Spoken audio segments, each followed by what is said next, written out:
चलिए, हेलो।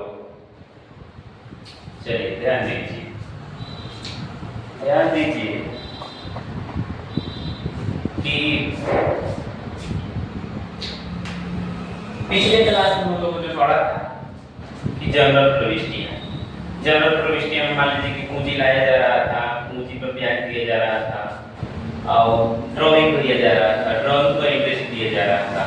फिर पार्टनर्स के जो सैलरी और कमीशन की बात की जा रही थी, उस संबंध में जनरल प्रविष्टियां कैसे होंगी, और उसके बाद शुद्ध लाभ पर कुछ शुद्ध लाभ का बंटवारा कैसे किया जाता था।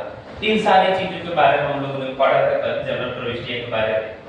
और उसके पहले हम लोगों ने पढ़ चुके हैं कि साझेदार के पूंजी खाते और लाभ हानि नियोजन खाते के बारे में हम लोगों ने पढ़ लिया था। आज हम पढ़ेंगे कि इसमें आप लोग कुछ सूचनाएं दे दी गई रहेंगी और कहेगा कि साझेदारों के लाभ हानि नियोजन खाता और साझेदार के पूंजी खाते बनाइए दिए गए सूचनाओं के आधार पर, और कहेगा कि यदि अस्थायी पूंजी की दशा में साझेदार के पूंजी खाते दी हो तो कैसे बनाएंगे। यदि अस्थायी मतलब परिवर्तनशील पूंजी के दशा में साझेदार के पूंजी खाते कैसे बनेंगे। तो देखिएगा, जब भी ऐसा क्वेश्चन आएगा सबसे पहले हमको अगर लाभ हानि नियोजन खाता बोलेगा तो लाभ हानि नियोजन खाता पहले बनाएंगे और उसके बाद बनाना पड़ेगा ये पहला केस और दूसरा केस। तो ये अस्थायी पूंजी के बारे में हम लोगों ने पढ़ा था। तो इसमें पढ़ा था कि अस्थायी पूंजी में दो खाता बनता है साझेदार का, एक साझेदार का पूंजी खाता और दूसरा साझेदार का चालू खाता। तो साझेदार के अस्थायी पूंजी में साझेदार के जो पूंजी खाते बनाए जाएंगे उसमें सिर्फ साझेदार के पूंजी खाता का लेखा किया जाएगा। यदि पूंजी निकालता है तो उसका लेखा किया जाएगा, उसमें नहीं तो नहीं किया जाएगा। और उसके बाद कुछ मतलब वेतन कमीशन भत्ता इन सब का लेखा एक दूसरा अकाउंट बनेगा चालू खाता, उसमें करेंगे। ठीक, उसके सिवा इसीलिए पूंजी में ना परिवर्तन नहीं होता है। अस्थायी पूंजी की दशा में सिर्फ पूंजी का लेखा किया जाता है तो पूंजी अस्थायी होता है, इसीलिए अस्थायी पूंजी कहा जाता है। पूंजी इसमें परिवर्तन नहीं होता और जो भी वेतन कमीशन भत्ता बचता है उसको चालू खाता में लेकर किया जाता है। पूंजी पर ब्याज आ रहा है चालू खाता में जाएगा। ठीक, उसी तरह ये यदि साझेदार की अस्थायी पूंजी हो तो उसका लेखा कैसे करेंगे। देखिए, अस्थायी पूंजी यानी कि परिवर्तनशील पूंजी हो तो साझेदार के पूंजी खाता कैसे बनाएंगे। हमने बताया था कि इसमें साझेदार का सिर्फ एक ही खाता बनता है और वो भी साझेदार का कौन सा खाता, सिर्फ पूंजी खाता बनता है। आज उन्हीं के बारे में हम लोगों ने पढ़ना है। और लाभ हानि नियोजन खाता भी आप लोग पढ़ लिए हैं और आप लोगों को पता है कि कौन सी चीजें किधर दिखाई जाती है।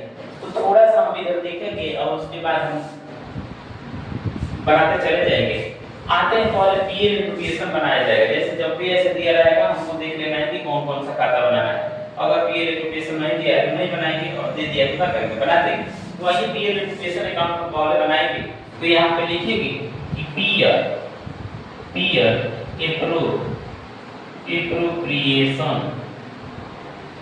Appropriation account. ध्यान दीजिए, यहाँ पर हम लिख दिए ये हो गया आपका पार्टिकुलर हो गया, अमाउंट हो गया। आप यहाँ चाहें तो डेट भी मेंशन कर सकते हैं, डेट यहाँ पे हो जाएगा, यहाँ भी इधर डेट हो जाएगा, यहाँ पार्टिकुलर हो जाएगा, यहाँ अमाउंट हो जाएगा। देखिएगा पहले पीएल एप्रोप्रिएशन हम बनाते हैं। चलिए, पीएल एप्रोप्रिएशन में साझेदारों की पूंजी, आहरण, इन सारी चीजों का लेखा नहीं किया जाता है। एकदम ध्यान में रखिएगा, सिर्फ पूंजी पर ब्याज का लेखा किया जाएगा। मतलब जो भी खर्चे होंगे, जो लाभ होंगे, उन्हीं का लेखा किया जाएगा। दूसरा किसी चीज का लेखा नहीं किया जाएगा। मतलब संपत्ति का लेखा नहीं किया जाता है, दायित्व का लेखा नहीं किया जाता है। ध्यान रखिएगा इसमें। ठीक, जो भी खर्चे होंगे आय पर उन्हीं चीजों का इसमें लेखा किया जाता है। तो देखिएगा कि अगर हम पढ़ रहे हैं कि साझेदार के पूंजी खाते, तो पूंजी खाते का लेखा पीएल एप्रोप्रिएशन में लिखे जाएंगे, पूंजी नहीं लिखा जाएगा। इधर क्या है, लाभ लिखा जाएगा। आइए तो लिख लेंगे, लाभ क्रेडिट की तरफ रहता है। लाभ को हम क्या करते हैं, क्रेडिट की तरफ लिखेंगे। तो यहाँ पे लिखेंगे कि बाय प्रॉफिट अकाउंट। प्रॉफिट दिया है, कितना दिया है? 60,000। मतलब देखिए इतना दे दिया है, कहने का मतलब है ना, देखिए लाभ इतना दिया है लेकिन इसमें कुछ खर्चे भी है ना, वो किया ना ये खर्चा, लाभ सिर्फ दिखा दिया गया। देखिए ये लाभ है, सिर्फ लाभ दिखा दिया गया।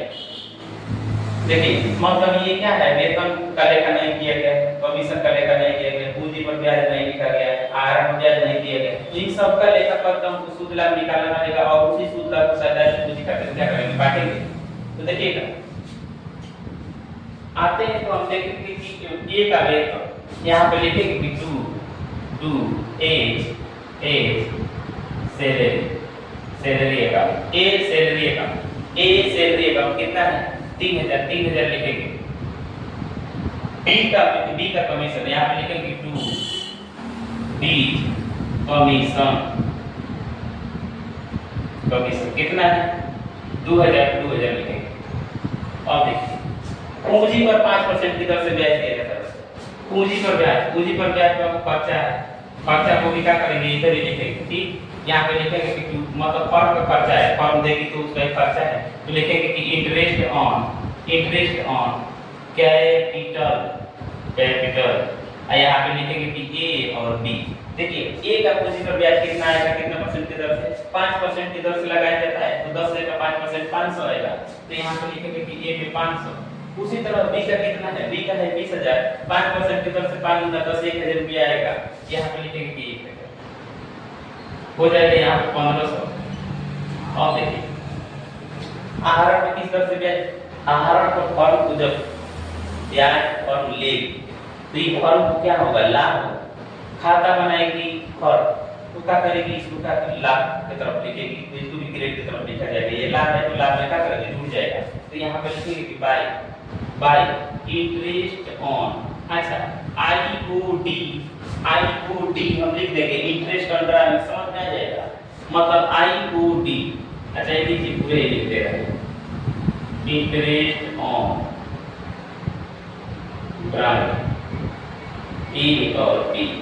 ए का देखिए 10% की दर से है, ए का आहरण कितना है? 5,000 का 10% निकालेंगे 500 रुपया, 500।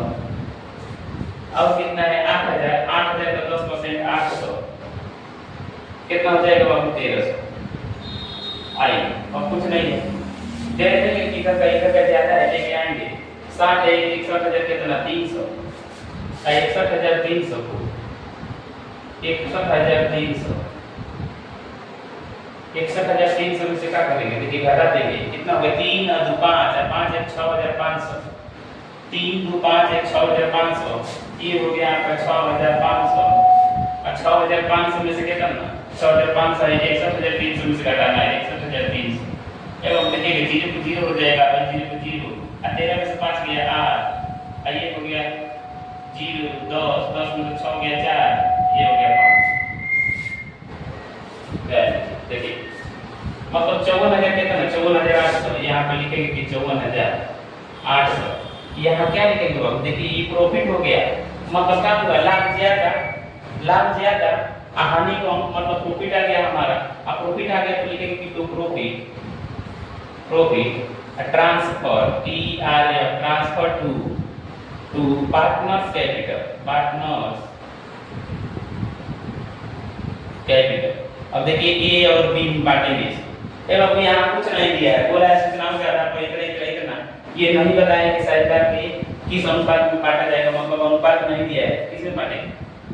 अनुपात नहीं दिया है तो बांट देंगे बराबर। और 48 को बांटेंगे 54,800 को,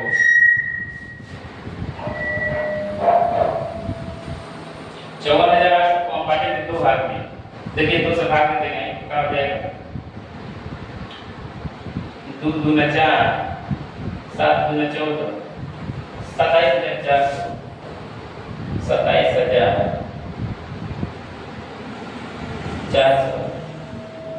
27,400। ठीक, ध्यान दीजिए 27,400 हो गया हमारा पीए एप्लीकेशन अकाउंट तैयार हो गया। दिख रहा है ना, पीए एप्लीकेशन अकाउंट तैयार हो गया। अब देखिए केस नंबर 1 चलेंगे। केस नंबर 1, यदि पूंजी अस्थायी है,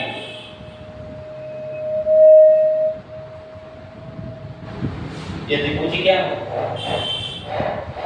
यदि पूंजी अस्थायी हो, तब देखिए पार्टनर्स कैपिटल अकाउंट। जब आप पूंजी अस्थायी तो दो खाता बनाएंगे, ठीक है, पार्टनर्स कैपिटल अकाउंट। यहाँ पे लिखते हैं पार्टनर कैपिटल अकाउंट। देखिए लोग कॉलम कैसे बनाएंगे, ध्यान दीजिएगा, दिख रहा है ना, ध्यान दीजिएगा, थोड़ा सा आप एडजस्ट कीजिएगा, थोड़ा सा समझिएगा, नहीं तो गड़बड़ हो जाएगा। चलिए ध्यान दीजिएगा थोड़ा सा। यहाँ पर दो पार्ट में बनाएंगे, इधर हो जाएगा आपका पार्टिकुलर ए बी, यहाँ पे हो जाएगा पार्टिकुलर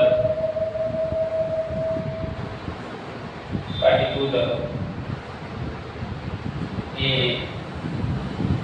बी।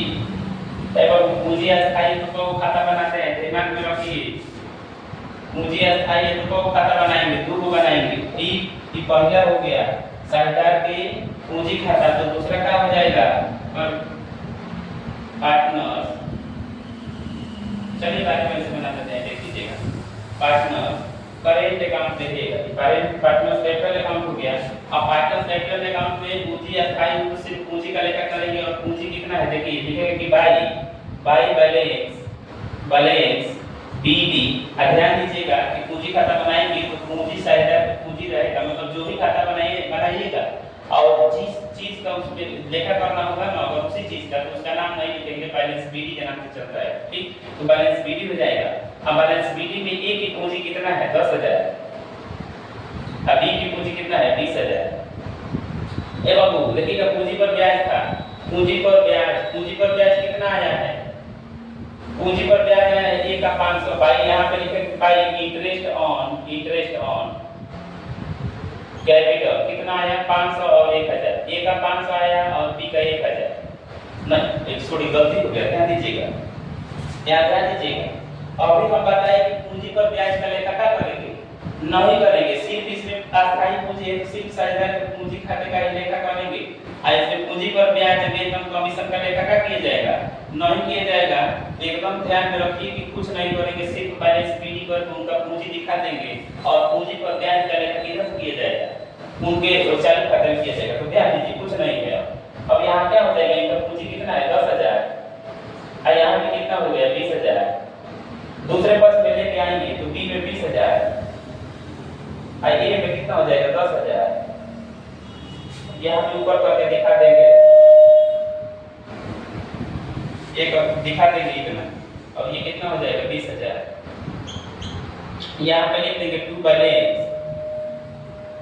बैलेंस सीडी, शुरुआत की है बीडी से, इधर ला के दिखाए वर्ष के अंत में कितना हो गया बैलेंस सीडी। समझ में आया, बढ़िया समझिएगा। पूंजी खाता क्या होगा, अस्थायी तो अस्थायी पूंजी खाता में साझेदार को सिर्फ एक ही दो को खाता बनेगा, अस्थायी पूंजी विधि रहेगा तो एक साझेदार का पूंजी खाता और दूसरा साझेदार के चालू खाता, और पूंजी खाता में सिर्फ पूंजी का लेखा करेंगे और किसी चीज का लेखा नहीं करेंगे, ठीक। अगर वो पूंजी निकालता तो लेखा करते, यहाँ कुछ नहीं कर रहा है तो कुछ नहीं करेंगे, बस एक पूंजी खाता लिख के दिखा देंगे। उसके बाद बनाएंगे हम साझेदार के चालू खाता। देखिएगा यहाँ पर हम दूसरा बना रहे हैं पार्टनर्स करेंट अकाउंट। सेम ऐसे ही प्रोफार्मा बनेगा, सेम दो पार्ट में बनाएंगे इसको भी। यहाँ हो जाएगा ए, वही हो जाएगा बी, ये हो जाएगा पार्टिकुलर, ये इधर हो जाएगा पार्टिकुलर, ये हो जाएगा ए और वही हो जाएगा बी। ध्यान दीजिएगा बाबा, एकदम ध्यान से पढ़ना है, दिख रहा है ना, देख लीजिएगा बढ़िया से। अब देखिए चालू खाता है, देखेंगे कि चालू खाता का कुछ है कि नहीं, तो चालू खाता का डेबिट और क्रेडिट से नहीं दिया है तो कुछ नहीं करेंगे, बस यहाँ से शुरू कर रहे हैं। तो देखिए शुरू कर रहे हैं कि यहाँ से पहले उनका ब्याज पूंजी पर ब्याज था, तो यहाँ पे लिखेंगे कि पूंजी पर ब्याज क्रेडिट की तरफ लिखा जाएगा, क्रेडिट की तरफ। तो यहाँ पे लिख करेंगे हम बाई इंटरेस्ट ऑन कैपिटल।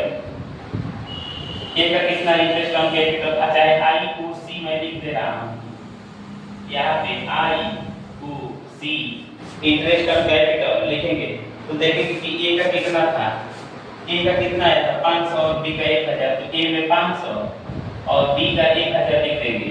अब देखिए बाबू आहरण पर ब्याज क्या करेंगे, डेबिट करेंगे, साझेदार की डेबिट की तरफ लिखेंगे तो आहरण यहाँ पे लिखेंगे कि 2 आई को डी। आई को सी का मतलब इंटरेस्ट ऑन कैपिटल, आई को डी का मतलब इंटरेस्ट ऑन ड्राइंग, और इंटरेस्ट ऑन ड्राइंग 500 और 800 है। ठीक, दूसरा चलेंगे तो देखेंगे कि ए का वेतन है बाबू, ए का वेतन है ना, ए का वेतन और ए के पूंजी खाता में क्रेडिट कर दिया जाएगा। मतलब पर वेतन का मतलब होता है अतिरिक्त कार्य के लिए क्या करती है, कुछ वेतन और कमीशन दिया जाता है। तो उनका वैसे बना है 3000 और बी का बना है 2000, तो उनके खाते में क्या किया जाएगा, लिखेंगे कि बाई सैलरी, और सैलरी जिसका है उसके खाते में लिख लेंगे 3000 ए का है और बी का क्या है तो बाई कमीशन लिख देंगे। इनका कितना है 2000 एवं और कुछ नहीं है और कुछ नहीं है। तो देखिएगा जो लाभा बांटा गया था ना वो भी करंट अकाउंट में देख दिखा देंगे, लिखेंगे कि बाई करंट अकाउंट क्रेडिट की तरफ by year appropriation, year appropriation तो प्रॉफिट आया था तो क्रेडिट की तरफ लिखेंगे। देखिए आया था तो ए का है 27400 और बी का है कितना 27400, यहाँ पे लिखेंगे 27400, यहाँ पे कितना हो जाएगा 27400 और इसका है 2000, ध्यान दीजिएगा। कमीशन डी का है 2000। अब देखिए इसको टोटल योग करेंगे बच्चा, ठीक है। देखिए 27000 बी का देखिए 27000 2000 29000 और 29000 1000 29 है 30000, देखिए मतलब 27000 और 2000 29000 और 29000 30000, 30000 बी का हिस्सा है, यहाँ पे हम 30000 लिखेंगे, 30400 है, 30400 लिख दिए। इधर देखिए लिखेंगे कि 27 और 3 30500, ए का है 30500 एवं देखिए एक लेखा पूंजी पर ब्याज लिख दिए और इंटरेस्ट ऑन ड्राइंग आहरण पर ब्याज लिख दिए हैं। अब इतना ये छूट गया है आहरण का 500 ए का और बी का 8000, तो यहाँ पे लिखेंगे कि 2 ड्राइंग सिर्फ लिखेंगे, ड्राइंग लिखेंगे और ड्राइंग कितना है 500 5000 और 8000, 5000 और 8000। चलिए 30000 में से 30400 में से 8800 घटाइए, 30400 माइनस ये मतलब क्रेडिट का है कितना 30400 और डेबिट का है कितना 8800 घटा देंगे और 0 की 0 हो जाएगा, 0 की 0 14 में से हट गए 6 और यहाँ हो गए 9 में से हट गए 1, मतलब 31600। ठीक, ध्यान रखिएगा 31600 रुपया, 31600 रुपया आया किसका बी का। उसी तरह 30500 में से 5500 घटा दीजिए। देखिए 30500 में से 5500 घटाना है, 30000 में से 500 घटाइए तो कितना हो जाएगा 25500, और 25500 में से 500 घटा दिए मतलब कितना आ गया 25000। यहाँ पे लिखेंगे कि कितना ए का कितना हो गया 25000, यहाँ पे लिखेंगे कि 2 बैलेंस सीडी, 2 बैलेंस सीडी। ध्यान से देखिएगा बाबू, फिर से एक बार देख लीजिए। ये है साझेदार के अस्थायी पूंजी के अंतर्गत साझेदार का पूंजी खाता। तो दो खाता बनाएंगे, एक साझेदार का पूंजी खाता और दूसरा साझेदार के चालू खाता। पूंजी खाता में सिर्फ पूंजी का लेखा करेंगे और चालू खाता में जो चीज पूंजी को छोड़कर जो भी शेष बचता है सब के लेखा करेंगे। बस आपको ध्यान देना है आहरण और आहरण पर ब्याज डेबिट की तरफ लिखा जाएगा, क्रेडिट की तरफ इंटरेस्ट ऑन ड्राइंग और इंटरेस्ट ऑन कैपिटल मतलब पूंजी पर ब्याज, सैलरी, कमीशन और लाभ आया होगा तो क्रेडिट की तरफ लिखेंगे। इन सबको जोड़ के लाए 30,500 हुआ ए का, 30,500 में से 5,500 घटाया तो आया 25,000 और बी का था 30,400 में से 8,800 घटाया तो 31,600 आया। ध्यान दीजिए, स्क्रीनशॉट ले लीजिए और उसके बाद हम एक और खाता बन रहा है जो परिवर्तनशील पूंजी बुद्धि उसको बता दे रहे हैं। ध्यान दीजिए, समझने की कोशिश कीजिए, स्क्रीनशॉट लेके बढ़िया से क्वेश्चन उतार लेना है, 2 बार बनाना है, समझ में आ जाए, नहीं 2 बार वीडियो देख लेना है।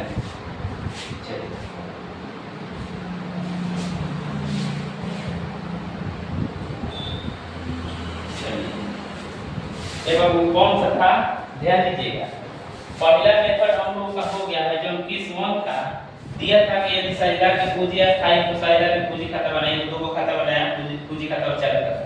दूसरा है यदि पूंजी क्या हो अस्थायी। दूसरा केस था यदि पूंजी अस्थायी या परिवर्तनशील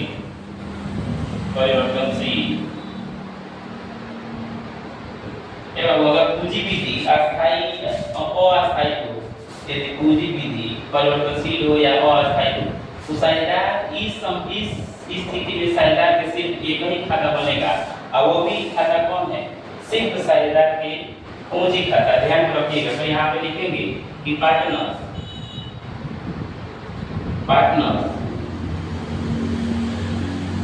कैपिटल अकाउंट, इसी में सब कुछ का लेखा किया जाएगा। उसमें 2 का लेखा किया जाता था, 2 खाता बनता था, तो इसमें पूंजी पर ब्याज, वेतन, आहरण, कमीशन, वेतन, मतलब सब चीज का लेखा किसमें करेंगे, लाभ का सब का लेखा इसी में करेंगे, सिर्फ पूंजी खाता। 2 खाता बनाने की जरूरत नहीं है परिवर्तनशील विधि।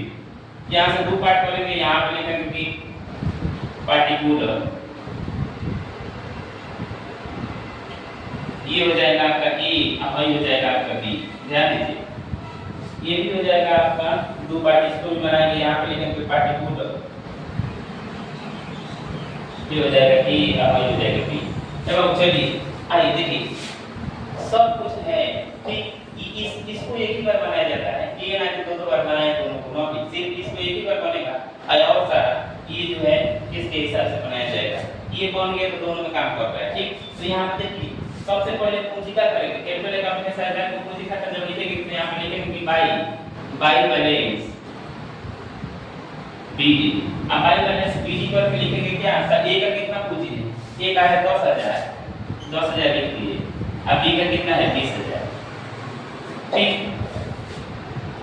ए का 10,000 है और बी का 20,000, ठीक। चलिए आगे देखिए, अब आते हैं तो पूंजी पर ब्याज लगाया जाता है, तो लिखेंगे कि बाई IOC इन अकाउंट, मतलब इंटरेस्ट ऑन कैपिटल अकाउंट कितना है, ए का 500 लिखेंगे, अब बी का कितना है 1,000 लिखेंगे। चलिए आगे बढ़ते हैं, ए का वेतन है और बी का कमीशन है, तो लिखेंगे कि बाय सैलरी, ए का 3,000 और बी का कितना है कमीशन, बाय कमीशन कितना है, बी का 2,000। एवं तो लाभ है देखिएगा, लाभ यहाँ पे लिखेंगे बाय प्रॉफिट का कितना था, प्रॉफिट नहीं चाहे पीएल एप्रोप्रिएशन डायरेक्ट लिख दीजिए, पीएल एप्रोप्रिएशन, पीएल लाभ नियोजन खाता यहाँ पे लिखेंगे और देखेंगे कि लाभ कितना है, ए का है 27,400 और बी का भी है कितना 27,400। और देखिए तो अब वही आहरण देखिए, आहरण को इधर लिखेंगे कि 2 रावी, ए का कितना है, ए का है 5,000, बी का है 8,000, तो लिखेंगे इंटरेस्ट ऑन ड्राइंग IOD का मतलब होता है इंटरेस्ट ऑन ड्राइंग, आप समझिएगा। ड्राइंग का कितना हो गया IOD 500 और 800, ए का है 500 और बी का है 800। आइए अब देखिए इन सब का जोड़ेंगे, इन सबको जोड़ेंगे तो देखिएगा 27,000 और 2,000 29,000 और 29 है 30 और 30 है 20 50,000 और 400 50,400 और देखिए 27,000 3 30,000, 30 और 10, 40,500, 40,500 और 400, 40,900, 40,900। ये बी का आया था 50,400, इनका आया 40,900, 40,900। अब देखिए 50,400 में से 50,400 में से 8,800 घटा दीजिए। यहाँ ध्यान दीजिए 50,400 माइनस 8,800 घटाएंगे 0 0 14 में से 8 गए 6, ये हो गया 9, 9 में से 8 गए 1, ये हो गया 41,600 बचा। ध्यान दीजिए 41,600। आगे देखिए 50,000, देखिए 40,000 में से 5,000, 35,000। 35,900 में से 400 घट जाएगा तो 35,004, मतलब देखिए 40,000 में से 5,000 गया 35,000, और 35,000 में 35,900 में से 500 चला गया तो 35,000, 35,400। ये हो जाएगा बाबू 2 बड़े सी और डी। एकदम बढ़िया से समझिए। देखिए उसमें पूंजी था तो पूंजी का परिवर्तन उसमें नहीं हुआ था, क्योंकि पूंजी एक ही बार लिखी 10,000 और 20,000 था तो 10,000 और 20,000 करके दिखा दिया गया था। लेकिन यहाँ देखिए यहाँ पूंजी का लेखा किया गया है और परिवर्तनशील पूंजी विधि से बनाया जा रहा है। तो देखिए अब यहाँ परिवर्तन हो गया है, इसीलिए मतलब बदल जा रहा है, इसीलिए इसको परिवर्तनशील पूंजी विधि कहा जाता है। ठीक, ध्यान दीजिए। अब बढ़िया समझिए, बढ़िया से पढ़िए, हंसते रहिए, मुस्कुराते रहिए बस।